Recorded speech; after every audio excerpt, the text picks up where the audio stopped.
You've been a successful sales leader. Take me to the point where you have I'm going to write a book now. Like, I'm going to write the book and then see where this takes me. Yeah. So what had happened was we had done a study with Northwestern University, and it had nothing to do with B2B selling, or so I thought. It was just basically groups within the master's program at Northwestern, they'll do research for you. So we're like, hey, let's just do some research on buyer behavior when people are buying online. Like, what do they do? All right, cool. So they go do it. We get the research back. It changed my life. Like, literally changed my life. There was 3 data points that came out of it. The last 2 were the things that really got me going. The first one didn't change anything. It didn't surprise me, is that when a website's acting as a salesperson, so you're buying something you've never bought before, that's of medium to high consideration. Meaning it's something that matters, not like a pack of gum. What do you do? Well, number one is we all read reviews today, right? There was no surprise there. At the time, it was 96% of us will refer to reviews before making a purchase of substance. Here are the 2 that changed my life, though. The number 2 one was that almost all of us, it was 86% at the time, skip the 5-star reviews and read the negative reviews first. So we read the 4s, the 3s, the 2s, and the 1s first. And I was like, oh, that's interesting. And yeah, I totally do that. Everybody does that. All right, cool. The last data point was on a 5-star scale. When a product has an average review score between a 4.2 and a 4.5 out of 5, that's optimal for purchase conversion. Now, some categories skew higher, some skew lower, of course. But the point is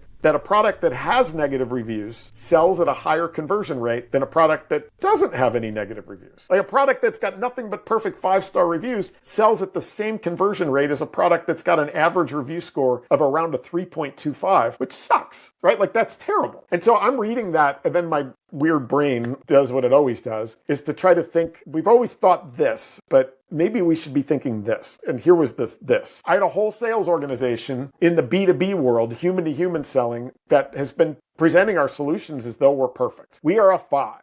We are awesome, and our competitors are a 1. Are we actually doing a disservice to our buyers? Like, our buyers actually need the negative to process the positive. Our buyers, human beings, at a subconscious level, know that perfection does not exist. And until we can get at the truth, we cannot predict. And if we cannot predict, we do not buy, right? We don't purchase when we're convinced. We purchase when we can predict. And so I started noodling on this and looking around. And so I tried it a couple of times myself, this idea of, hey, when we go into a sales situation, can we actually lead with what we give up to be great at our core? Like, what we're not the best at, what a competitor might be better at. If I was sitting across the Zoom or across the table, what would I not like about what we sell? Start with it. And so I tried it a couple of times, and literally magic happened. In one instance, the first time I tried it, they were about to issue an RFP. We were going to have to respond. We were going to have to fly to New York, do this whole big dog and pony show, build a presentation, all that. In the first discussion with their SVP, I laid it on them that, hey, listen, here's how our competitor's better than us. They got something that we don't. They focus here. We don't. We focus here. If you need all this stuff, go. You don't want to write an RFP. We don't necessarily want to fill it out. And if we're going to lose anyway, can we lose now versus after we fly everybody all over the place? They ended up 10 days later throwing out the idea of doing an RFP. Nobody flew anywhere, and they made the decision to go with us. A 6-month sales process, decision made in 10 days, and then there was a few weeks of T's and C's, and off we went. And what just happened? Like, this is crazy. And so we started to really embrace that transparency, that leading with what we give up to be great at our core. And when the magic started happening, and all of a sudden we were winning deals that we probably wouldn't have ever won if all we did is talk about how awesome we are, I just got to that point that I was like, hey, listen, it always feels good to be honest and transparent.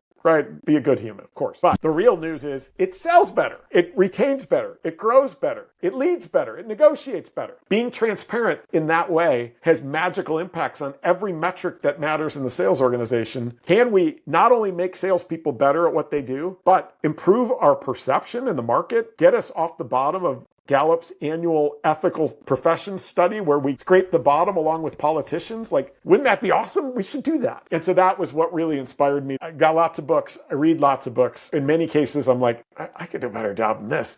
Yeah. Here's my topic. Let's go try it. And I'm serious, Randall, when I say this. I did think the book would suck when I wrote it, right? Maybe it's imposter syndrome. I don't think so. I didn't know anything about writing a book. I just wanted to get the ideas out there, and then I'd go back to being a CRO again. And here we are. Yeah. Love that story. If you enjoyed that clip, the full episode is available here. Go on, press it.